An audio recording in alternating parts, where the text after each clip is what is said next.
This episode contains discussions of depression, anxiety, insecurity, death, and grief. Listen at your own discretion. It is Sunday, the 3rd of November, 2024. My name is Pigeon Rose, and this is my song of the day.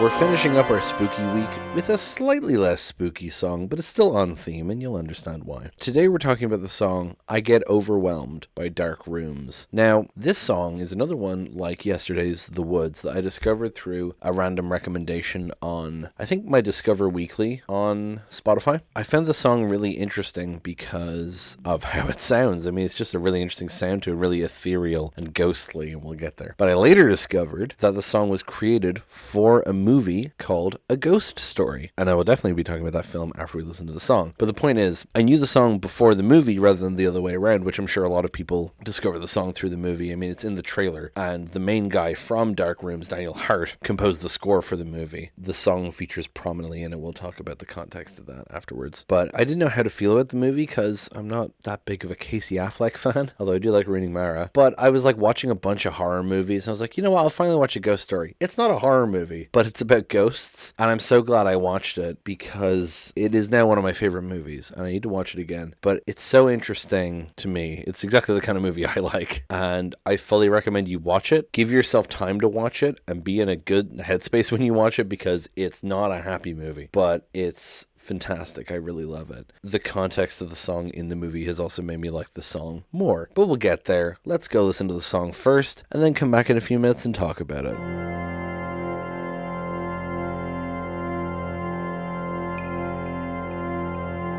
Oh, God, I fucking love that song. It's just got such a really interesting energy to it. And I love the vocals. I just love when people hit high notes that sound good. Like, I just love Daniel Hart's voice and the delivering this song. This is kind of like, I listened to the first two Dark Rooms albums, and I just found them really underwhelming. This song is a big standout. I wish they did more songs like this, but I guess because, I don't know if it was made for the film, but it's so interwoven into the film that I have to imagine it was. But anyway, I mentioned the film. What's the film about? The film is about a couple who live together in this house, and the girlfriend wants to move away and the boyfriend doesn't. And then he dies in a car crash, and his ghost haunts that house that he didn't want to move out of. And you see it through like generations of other people living in the house after his death. And it's this very reflective, slow movie about life and impermanence and permanence and the nature of art as well, and how we use art to deal with grief and trauma. And it's a really interesting film, and I love it so much, as I have said. But the song is used in the film as, like, within the fiction of the film, it's sung by the main character who becomes the ghost, played by Casey Affleck. And there's like a bit where after he's died, his girlfriend is listening to that song and remembering when he first played it for her. And the song becomes relevant again later in the movie, but that's big spoilers. But just the bit of her listening to it is great as well. I would love to talk about the later context of it, but I really do encourage you to watch the movie, and I don't want to spoil it. Anyway, the lyrics. Are you running late? Did you sleep too much? All the awful dreams felt real enough. Is your lover there? Is she waking up? Did she die in the night and leave you alone?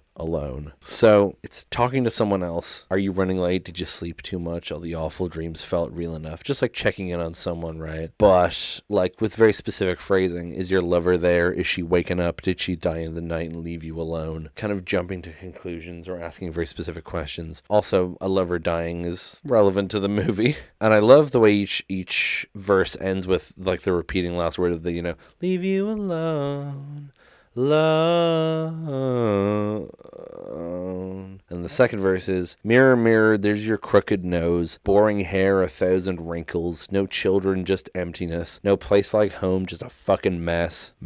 So mirror, mirror invokes that like fairy tale thing of mirror, mirror on the wall, who is the most beautiful of them all. But here it's the person looking into the mirror and seeing their flaws. There's your crooked nose, boring hair, 1,000 wrinkles, just like seeing all these things they're insecure about. No children, just emptiness is, oh, it's a very loaded 4 words, isn't it? I mean, the phrase no children will always make me think of the Mountain Goat song of the same name. But here, just no children, just emptiness. Like there's nothing in your life to care about. You've no children, just emptiness. And then no place like home, just a fucking mess. So no place like home, I mean, the phrase makes me think of The Wizard of Oz. But like the phrase no place like home means that, you know, you feel most comfortable at home. You feel at home in a place that you want to go back to. There's no place like home, right? Here, it's saying no place like home, just a fucking mess. As in, you don't have a place that feels like home. There is no place like home because there is no home. Do you get what I mean? So it's an interesting play on that. Then it goes into the, just a fucking mess. And then the third verse, 20 messages, did you hurt your thumbs on a stupid game getting nothing done with your longest track, your highest score, while you crush your back and lament the war. This one kind of made me giggle when I first realized what he was actually saying. 20 messages, did you hurt your thumbs? Sounds so sarcastic, like just so much texting. Did you hurt your thumbs on a stupid game getting nothing done? Like just wasting time on your phone, not really doing anything productive, right? Your longest track, your highest score makes me think of Subway Surfers specifically. Anyway, while you crush your back and lament the war. Just like talking about wasting time and not engaging in what you actually need to change, and lament the war feels like, you know, complaining about your problems but not actually dealing with your problems, if that makes sense. And then all the women that you want to fuck on the internet wouldn't give you a second look. Did you fool yourself? That's privilege. That's power without power. That's a business. Generally, the interpretations I've seen of this are talking about porn, which makes sense. All the women that you want to fuck on the internet, right? He's resorted to porn because he can't find true romance, I guess. But yeah, all the women that you want to fuck on the internet wouldn't give you a second look. Porn isn't real. This isn't a real situation. These people wouldn't actually want to fuck you, right? Did you fool yourself? That's privilege. You fooled yourself into thinking that the porn reflected reality. That's power without power. That's a business, right? It's just this capitalistic thing that capitalizes on sex. And then, but we know you is I, and I get overwhelmed, can't sleep at night, can't convince myself to turn it off, to let go. Gotta make sense of the fucking war. So here he switches up. The whole song he was addressing you, but here he admits you is himself. It's like saying, you know, I have this friend with this problem when you're really talking about yourself, right? So here he admits that it's himself who gets overwhelmed and can't sleep at night, can't convince himself to turn it off, to let go. Gotta make sense of the fucking war. Like he's admitting to himself that he has these problems, but he just can't get through them because he gets overwhelmed. And then the last verse, I really enjoy how the lyrics kind of cut back to earlier lyrics, but also add new stuff. So, am I running late, which is the first line, and then I get overwhelmed, which is the title. All the awful dreams, all the bright screens. Is my lover there? Are we breaking up? Did she find someone else and leave me alone? So, all the awful dreams, all the bright screens. I mean, it makes me think of phones again. Is my lover there? Are we breaking up? Not did she die in the night, but did she find someone else and leave me alone? You know, this insecurity in a relationship as well, which, you know, again feels relevant to the movie. And I love these last two verses, the way they really like get up in there, you know, leave me alone.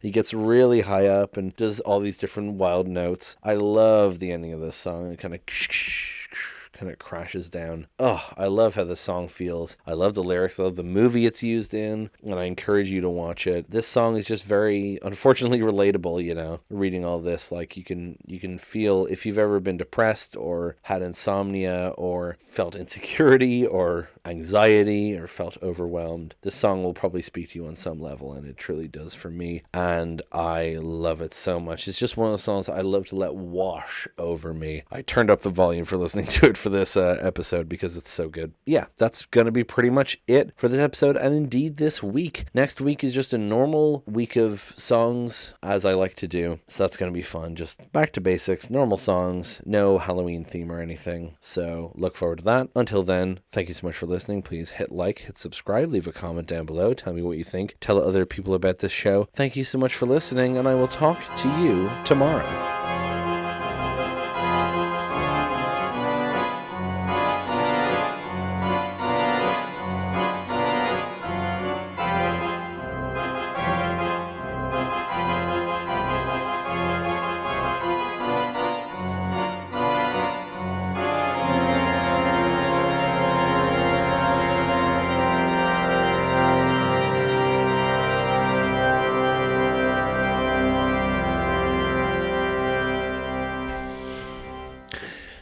It is Sunday. That is too loud to be starting off with. Holy shit. It is Sunday, the 3rd of November, 2024. My name is Pigeon Rose, and this is my song of the day.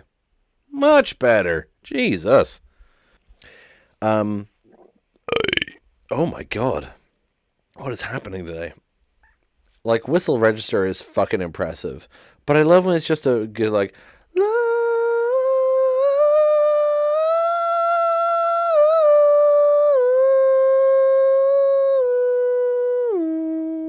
I'm not putting that in the main episode. That's hard to listen to, I imagine. Let's go into the bloopers. So, Mirror Mirror invokes that, like, fairy tale thing of mirror, mirror on the wall.